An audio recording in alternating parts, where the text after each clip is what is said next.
नाजरीन, आज हम मौजूद हैं राजनपुर के मशहूर व मरूफ इलाका जिसे कच्चे का नाम दिया जाता है। आपने कच्चे के बारे में सुना कि ये यहाँ पे दहशत की निशानी है, लेकिन आज हम आपको दिखाएंगे कच्चे का मुस्बत और पॉजिटिव चेहरा, कच्चे का टैलेंट और कच्चे की वो एंगल्स जो उसकी खूबसूरती को और वहाँ की मुस्बत पहचान को नुमाया करेंगी। आज यहाँ पे हम आए हैं अपने स्टूडेंट हाफिज़ कलीमुल्लाह साहब के पास। उनकी पुरखुलूस दावत जो उन्होंने हमें फ़िश के शिकार के हवाले से दी थी, हम आज आपको फ़िश का जो शिकार है उसका अमली मुजाहरा भी आपको दिखाएंगे। अलावा हाफिज़ साहब के पास जब यहाँ हम पहुँचे तो उनका एक जज्बा देखा जो वो इस कच्चे के इलाके में रहते हुए अपने डेरे में मौजूद होकर यहाँ पे उन्होंने जो अपना स्टूडियो बनाया है और जो एक कंटेंट वो क्रिएट करना चाहते हैं, और वो बड़े पुरज़म हैं कि वो अपने इस कंटेंट के ज़रिए अपने YouTube चैनल को प्रमोट करेंगे। और उन्होंने ये बताया कि उनके कुछ कज़न्स ऐसे हैं जो ऑलरेडी YouTube चैनल के ज़रिए से एक भारी अर्निंग कर रहे हैं, उसके बारे में भी आपको बताएंगे इंशाअल्लाह। हम तकरीबन 2 से 3 किलोमीटर बाइक के ऊपर सफ़र करने के बाद दरिया के पेट में जहाँ पे पानी चलता है, बहाव होता है, वहाँ पहुँच चुके हैं। दिनों में सैलाब भी रहा है। ये पीछे आप देख सकते हैं, वहाँ जंगलों दरख्तों का ज़ख़ीरा नज़र आ रहा है। वहाँ जा रहे हैं जहाँ पे पानी भी मौजूद होगा। आइए सर,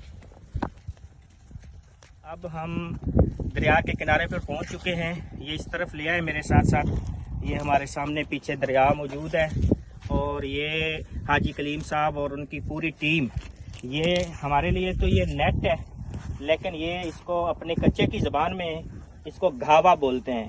तो ये घावा जो फ़िश हंटिंग के लिए इस्तेमाल होता है, ये उसको ओपन कर रहे हैं। और ये इसमें एक अजीब सी चीज़ है जो मुझे तो लग रहा है जैसे बॉल की तरह है। ये हाजी साहब बताएं ज़रा, इसका क्या मकसद है? ये काक बोलते हैं। काक ये किस लिए है? ये ऊपर तैरने के लिए, जाले को तैरने के लिए। ये जाले को ऊपर तैरने के घावा या इस घावा या नेट के निचली साइड के ऊपर ये लोहे के इसको व्हील्स लगे हुए हैं।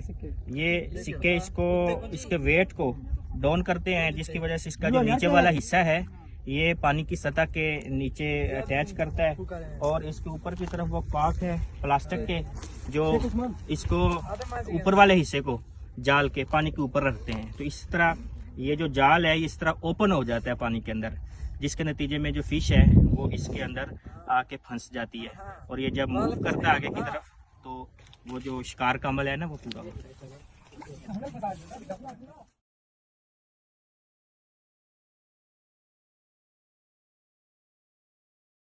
बड़ा दरिया था, वहाँ से ये नेट और ये जाल, इसको छोटा जहाँ पे पानी था वहाँ ये जाले का जो काक वाला हिस्सा था, ये प्लास्टिक वाला, इस पर निकाल दिया है, और इसका जो रिंग वाला हिस्सा था वो पानी के अंदर है, और जाल में जो फिश हैं वो ये देखें, ये एक फ़िश पकड़ ली है। हम सुबह यहाँ पहुँचे थे, उनके डेरे पे मौजूद हैं, और यहाँ से हम आगे दरिया पर 2 किलोमीटर आगे गए थे बाइक के ऊपर, और फिर उससे आगे किलो से 1.5 किलोमीटर का फासला हिंदुस्तान में रेत में जो दरिया के पेट में रेत थी वो तय किया था पैदल, और पहली मरतबा तजर्बा हुआ कि रेत के ऊपर पैदल चलना बहुत मुश्किल। राजनपुर के कच्चे का जो पॉजिटिव और मुस्बत चेहरा है वो मैं आपको दिखाऊंगा।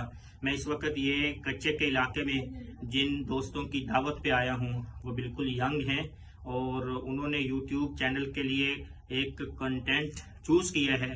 वो चूँकि एग्रीकल्चर घराने से ताल्लुक़ रखते हैं, तो उन्होंने ये चैनल यहाँ पे वो काम कर रहे हैं। ये उनका स्टैंड है, और इसके साथ साथ ये मैं आपको उन्होंने जो चीज़ें यहाँ पे खुद इंजीनियरिंग का मुजाहरा करते हुए तैयार की हैं उनमें से मैं कुछ दिखाता हूँ। ये उनके कुछ औजार हैं, अगर मैं आपको दिखा सकूँ। ये ग्लैंडर है जिसके साथ वो प्लास्टिक की जो प्लेटें हैं उनको कट करते हैं। इसके अंदर उनका इस बाल्टी के अंदर दूसरा मटेरियल भी मौजूद है जो इसके लिए वो इस्तेमाल करते हैं। इसमें बहुत सारी चीज़ें हैं। 2 से 2.5 लाख रुपए का इंजीनियरिंग का मटेरियल है। ये इसी तरह से दूसरा ग्लैंडर है उनका। और उन्होंने इस तरह पूरी इस एक्सरसाइज के नतीजे में जो चीज़ें तैयार की हैं उनमें से कुछ मैं आपको दिखाऊं तो ये इस तरह की प्लेटें हैं जिनको कट करके वो उस ग्लैंडर के साथ कट करके उन्होंने ये प्रोडक्ट्स तैयार की हैं। ये देखें, मैं एग्रीकल्चर से तो वाकिफ नहीं हूँ, लेकिन आप ये देख सकते हैं कि ये ज़मीन के अंदर जो चीज़ें इस्तेमाल होती हैं फार्मिंग के लिए, उसका एक टूल, एक औजार है। ये भी हल की एक किस्म का एक औजार है। और ये देखें